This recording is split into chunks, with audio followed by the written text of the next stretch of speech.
Bonjour à tous, bienvenue sur ma chaîne des règles et des jeux. Aujourd'hui une vidéo d'un ouvre ta boîte du jeu Majesty que le Père Noël m'a ramené hier. Donc merci au Père Noël. Donc c'est un jeu de Marc-André. Marc-André c'est le papa de Splendor entre autres. Donc Majesty, une couronne pour un royaume. C'est un jeu The Game pour la France. Distribué par Asmodée. De toute façon aujourd'hui tout est distribué par Asmodée. Il y a encore le prix, ben voilà. Il coûte à peu près une trentaine d'euros, donc voilà, Marc-André. Une couronne pour un royaume, idéal pour jouer en famille ou avec des amis, occasionnellement ou sans s'arrêter. Jouons, et ben nous avant de jouer, on va faire quoi? On va voir ta boîte. Donc juste à partir de 7 ans, 2 à 4 joueurs, entre 20 et 30 minutes de partie. Donc voilà, ça reste du même calibre que Splendor. On va voir ce qu'il y a dans la boîte. Le Père Noël a été sympa avec moi. Hop. Alors. Voilà. Alors, on commence par la règle du jeu. Donc, introduction, un petit à propos. La mise en place. Donc, une double page de mise en place classique. Le but du jeu. Le déroulement du jeu. Et on va certainement avoir voilà, une explication d'un tour de jeu. Fin d'un tour. Les 4 actions spéciales, la défense, l'attaque, le soin, la fin de partie. Donc je ne connais pas non plus le jeu. Fin de partie, la majorité, pour terminer. Voilà, avec un petit résumé des règles. Donc écoutez, ça a l'air plutôt accessible, on va dire. Ici, on a un petit récapitulatif de cartes bâtiment. Il doit y avoir des cartes bâtiment, ouais, voilà, le moulin par exemple. Quand vous activez le moulin, vous gagnez 2 pièces. Donc là on a un petit format A4 recto verso, toujours sympa pour se le passer. Alors qu'est-ce qu'on trouve là-dedans? Alors du meeple blanc, somme toute classique.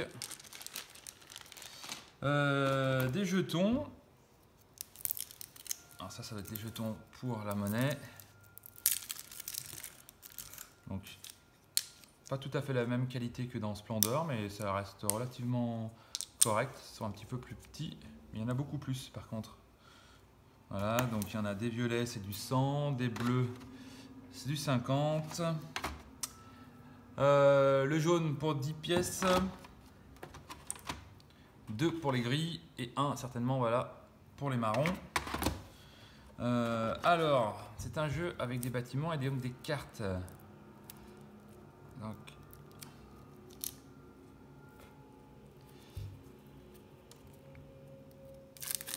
voilà. Alors, on a vu le moulin, il y a une brasserie, une herboristerie, une tour de guet. Ah, alors elles sont recto verso. Donc, moulin, qu'est-ce qui change? Ah bah, c'est pas les mêmes pouvoirs. Alors oui, on voit qu'il y a un A, un B, donc il y a 2 faces. Donc après avoir certainement avec le pouvoir, donc tout est écrit sur les cartes, juste à savoir à quoi ça correspond. Là on peut imaginer que par symbole blé on gagne 2 pièces d'or. Donc on retrouve un symbole blé ici, mais il y a peut-être des symboles blé ailleurs. Voilà. Donc voilà pour les cartes. Donc il y a les moulins, les tours de guet, caserne, une taverne, un château, un dispensaire, de nouveau un moulin. Ah bah ça c'est peut-être les cartes pour les joueurs, voilà, il doit y avoir tout en quadruple exemplaire, voilà c'est ça, pour les 4 joueurs. Et ici, hop, les cartes, alors il y a 3 cartes identiques avec des meeples, et une carte rouge peut-être pour identifier le premier joueur ou un joueur spécifique. Voilà pour les cartes. Voilà, on doit peut-être facilement se rentrer là-dedans, donc pour l'instant on verra après. Et il y a un autre paquet de petites cartes. Voilà, j'ai ouvert facilement le paquet pour une fois. Alors, qu'est-ce qu'on retrouve ici? Ah bah voilà, on retrouve les symboles tout à l'heure du blé par exemple. Alors, elles sont pas recto verso. Il y a un 2. Parce qu'il y a 2 phases pendant le jeu où on va commencer à tirer les cartes une, ensuite les 2. Je ne sais pas. Alors celle-ci, c'est des cartes. Alors les cartes, ah non, il y en a. J'allais dire elles sont épaisses, mais non, il y en a plusieurs de collées. On voit qu'elles sont double action, donc blé ou épée. Hop. Donc est-ce qu'au moment de la piocher, je ne sais pas encore, hein, on va choisir celle qui nous intéresse ou si ça marche pour les 2. Donc elles sont toutes en double. Est-ce qu'elles sont toutes doublées? Oui, apparemment. Ah non, elles ne sont pas toutes doublées. Voilà, là il y a une sorte de reine, une princesse avec la clé. Ah, le barman, après un bon réveillon de Noël, une bonne bière pour digérer, voilà, il y a l'épée, donc voilà, elles ne sont pas toutes à double effet.